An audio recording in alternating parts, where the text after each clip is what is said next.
One fun fact about every scout weapon. Go.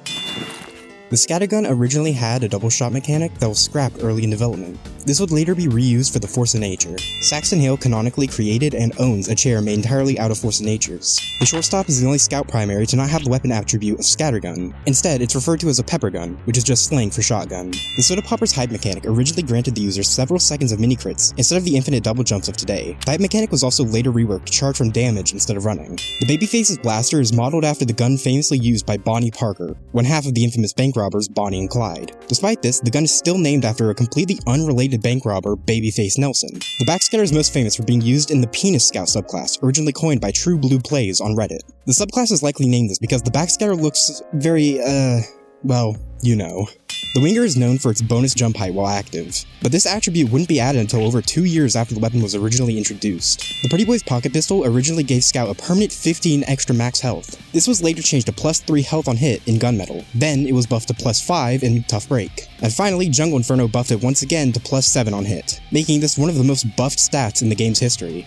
The Flying Guillotine, Neon Annihilator, Humalong Heater, and Red Tape Recorder are all promotional items from the game Sleeping Dogs by United Front Games. I generally didn't know any of these weapons were even promotional items in the first place. The Bonk Atomic Punch only contains 3 ingredients: water, radiation, and sugar. However, the description of the caffeine cooler states, each can of Bonk's got 4,000% of the daily caffeine a body needs, which would imply at least a 4th ingredient. The CritaCola is either a flavor of Bonk or a separate drink made by the Bonk company. Despite this, the ingredient lists for both drinks are identical. A poster on the 2023 Smithsmith map Galleria implies Scout has previously starred in a movie titled Mad Milk, and for some reason all of the movie's credits are frog-themed puns. The Mutated Milk has a slightly larger hitbox than the Mad Milk. This difference is very negligible, but continues the trend of Valve accidentally giving certain weapons a larger projectile hitbox. The Bat has the current record for the longest time between being added to the game and receiving a festivized variant. This record is shared with the Devilman's stock bottle. The only Mackerel has a hit counter that appears next to an opponent's name in the kill feed. The highest number achievable in the main game is 24. However, this can be brought up to 40 in MVM and 48 in Manpower. The Unarmed Combat only has 4 documented changes since it was added to the game in 2011. The most recent was the addition of a festivized variant in the 2025 Smithsmith update. The Batsaber is a very obvious reference to Star Wars. However, the description of energy overwhelming is a reference to the Archon enemy in StarCraft.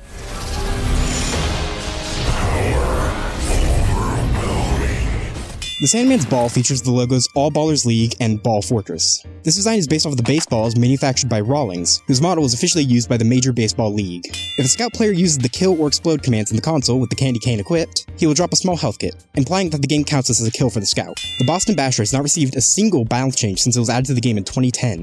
The 3-Rune Blade is the only sword in the game that doesn't have both a bonus to range and penalty to switch speed. The Sun on a Stick was originally meant to use the Boston Basher stats. This would more closely resemble the damage over time dealt by the ever-burning Scepter from Rift.